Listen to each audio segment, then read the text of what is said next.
বাংলাদেশ ক্রিকেটের নিরন্তর ঘটনা প্রবাহে একের পর এক ঘটনা ঘটেই চলেছে। তার মধ্যে কোনটা যে গুরুত্বপূর্ণ, দেশের ক্রিকেটের জন্য কোনটা বেশি গুরুত্বপূর্ণ তা বাছাই করতে হিমশিম আপনি খেতেই পারেন।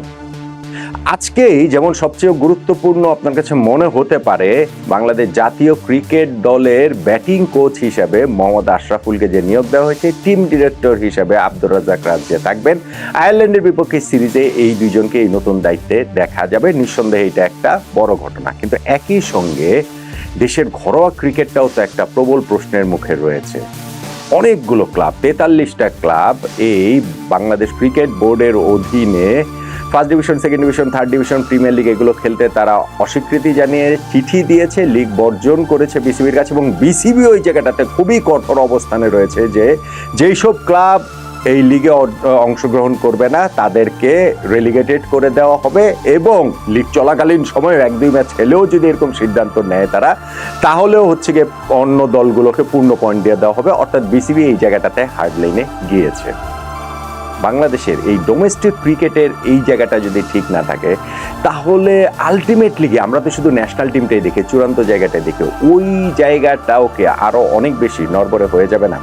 এখন আশরাফুল বাংলাদেশের ব্যাটিং কোচ হয়েছেন, এই আয়ারল্যান্ডের বিপক্ষে সিরিজটাতে তিনি দলের সঙ্গে যোগ দিচ্ছেন, থাকছেন শুধুমাত্র এই একটা সিরিজের জন্য তিনি যুক্ত হয়েছেন। সেইটা আসলে কেমন হলো ওই আলোচনা করছি। তার আগে আমি একটু অ্যাপারেন্টলি যেটা আপনার কাছে গুরুত্বপূর্ণ নাও মনে হতে পারে, যে ক্লাবের এই অবস্থান, ক্লাব বিসিবির এই মুখোমুখি অবস্থান, সেটা নিয়ে একটু ছোট্ট করে একটু বলে নিতে চাই।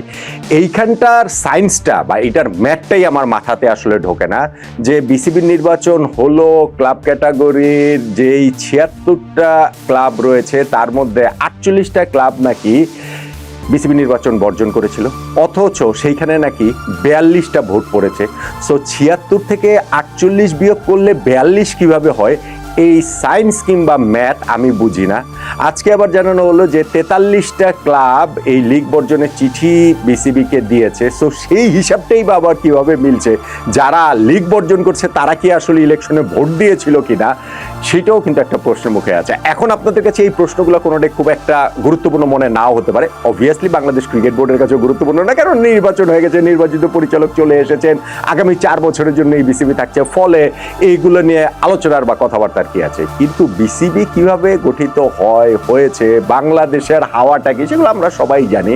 সো ভবিষ্যতে যদি এই হাওয়া পাল্টে যায়, তখন এই জায়গাটাতে কিন্তু সবার ফেরত আসতে হবে, এবং এইটা একটা বড় বড় রকম প্রশ্নের মুখে বাংলাদেশের এই এখনকার নির্বাচিত ক্রিকেট বোর্ড পড়ে যাবে নিঃসন্দেহে। বিসিবিকে যেই ক্লাবগুলো চিঠি দিয়েছে সেইখানটাতে তামিম ইকবালের গুলশান ক্রিকেট ক্লাব নেই। তামিম ইকবালকে রেখেই কিন্তু ওই যে স্টেজে অনেক সংগঠক ক্লাবের, এই যে ঢাকার ক্লাব ক্রিকেটের সংগঠকরা কিছুদিন আগে একটা প্রেস কনফারেন্স করেছিলেন, এবং সেইখানটাতেও তারা বিসিবির বিপক্ষে এই লিগ বর্জনের ঘোষণাটা দিয়েছিলেন। সেটা ছিল প্রেস কনফারেন্সের ঘোষণা, আর আজকে তো চিঠি দিয়েছেন।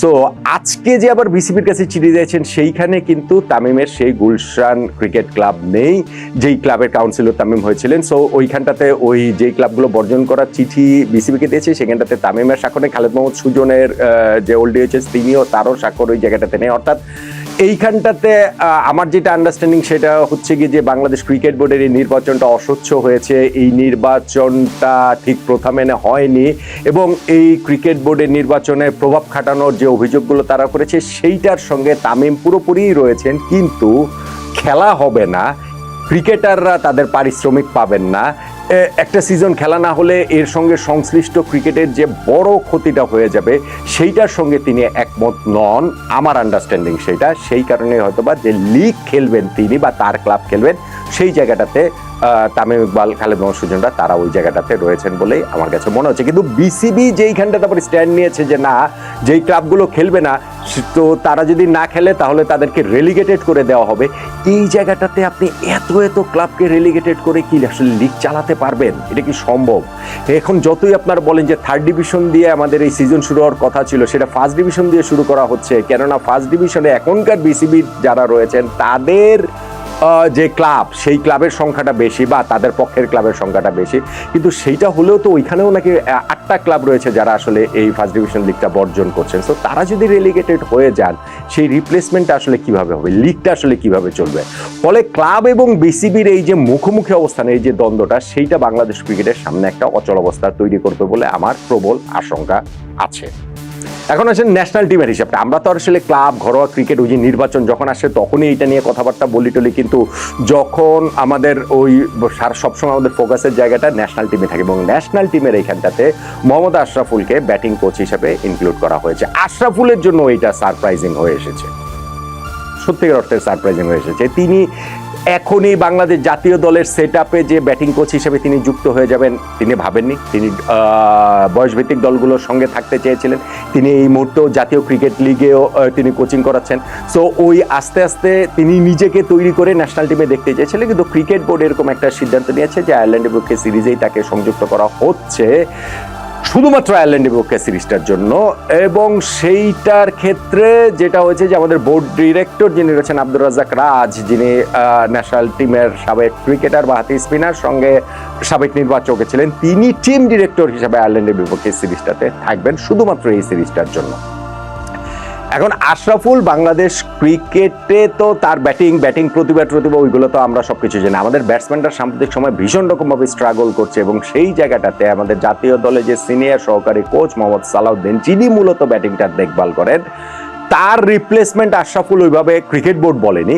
ক্রিকেট বোর্ড এই জায়গাটাতে আশরাফুলকে ইনক্লুড করেছেন, সালাউদ্দিন ভাইকে তো আর বাদ দিয়ে দেননি। সালাউদ্দিন ভাই ওই কোচিং সেট আপটাতে ঠিকই বহাল তবিয়তেই রয়ে গিয়েছেন, কিন্তু এটা শুধুমাত্র এই সিরিজটা। সালাউদ্দিন ভাইয়ের তো চুক্তি হচ্ছে গিয়ে ওই দীর্ঘমেয়াদী চুক্তি, আর আশরাফুলদের হচ্ছে গিয়ে শুধুমাত্র এই আয়ারল্যান্ডের বিপক্ষে সিরিজটার জন্য। বা টিম ডিরেক্টর হিসেবে এইখানটাতে আব্দুর রাজ্জাক রাজকে যে ইনক্লুড করা হয়েছে সেইটাও শুধুমাত্র এই সিরিজটার জন্যই। আবার একই সঙ্গে জাতীয় ক্রিকেট দলের যে দেখভালের জন্য আমাদের ক্রিক অপারেশনস কমিটি রয়েছে নাজমুল আবেদিন ফাহিম ভাইয়ের নেতৃত্বাধীন, সেইটার উপরেও এক ধরনের একটা ছায়া কমিটির মতো, যেখানে আমাদের ফর্মার ক্রিকেটার এখনো বোর্ড ডিরেক্টর হিসেবে রয়েছেন, যেটা আমিনুল ইসলাম বুলবুল, খালেদ মাসুদ পাইলট, তারা যারা আমাদের যারা ফর্মার ক্রিকেটাররা এই কমিটিতে যারা রয়েছেন, তাদেরকে নিয়ে চারজন ফর্মার ক্রিকেটার রয়েছেন, যে তাদেরকে নিয়েই যে তারা এই দেখভালের এই জায়গাটা করবে, সেইটাও এরকম একটা আনঅফিসিয়াল, এই সিদ্ধান্তটা অবশ্য অফিসিয়াল না, সেই আনঅফিসিয়াল সেই সিদ্ধান্তের জায়গাটা আসলে তৈরি হয়েছে।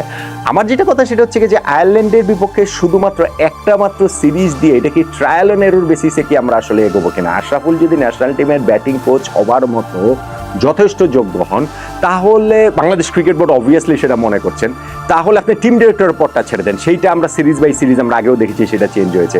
কিন্তু আশরাফুল যদি সেটা যথেষ্ট যোগ্য হন, তাহলে শুধুমাত্র একটা সিরিজের জন্য কেন? তাহলে শুধুমাত্র সেটা আয়ারল্যান্ডের বিপক্ষে সিরিজের জন্য কেন? তাহলে আমাদের ন্যাশনাল টিমের সঙ্গে তাকে দীর্ঘমেয়াদী তাহলে সংযুক্ত করা হোক। এটা তো ট্রায়াল অ্যান্ড এরর বেসিসের দেখার জায়গা না রে ভাই। হ্যাঁ, এখন প্রতিপক্ষ আয়ারল্যান্ড তুলনামূলক সহজ, তাদের বিপক্ষে আমরা টেস্ট খেলবো তার 2টা, তাদের বিপক্ষে আমরা টি20 খেলবো 3টা, সেইখানটাতে আমাদের ভালো করাটাই এক্সপেক্টেড। সো সেই ভালোটাই কি আসলে আমাদের মানদণ্ড কিনা? ধরেন আমার কথা হচ্ছে গিয়ে এখন এই মুহূর্তে বাংলাদেশের সিরিজটা যদি হতো লেটস সে ভারতের বিপক্ষে, লেটস সে অস্ট্রেলিয়ার বিপক্ষে, ধরা যাক ইংল্যান্ডের বিপক্ষে, তাহলে কি শুধুমাত্র একটা সিরিজের এইরকমভাবে নিয়োগটা দেয়া হতো কিনা, এবং সেইটার নিয়োগের ভিত্তিতে কি ওই পারফরমেন্স বিবেচনায় কি আসলে করাটা হতো কি না? সো ওইটা আসলে সামনে দেখার বিষয়, যে ওইটা আসলে কিভাবে হয়, কিভাবে আসলে ওয়ার্কআউট করে। কিন্তু আমার কাছে মনে হয় যে আসলে ক্রিকেট বোর্ডের এই সিদ্ধান্তগুলো ক্রিকেটীয় পার্সপেক্টিভ যতটা রয়েছে, একই সঙ্গে একটু জনপ্রিয় পার্সপেক্টিভের জায়গাটা থেকেও তারা এরকম সিদ্ধান্ত নিচ্ছেন, যে এরকম সিদ্ধান্ত নিলে সেটা একটু জনপ্রিয় হবে। আশরাফুলকে আমি বলছি না যে তিনি ন্যাশনাল টিমের কোচিং সেটআপে আসতে পারেন না, আমি সেটা বলছি না।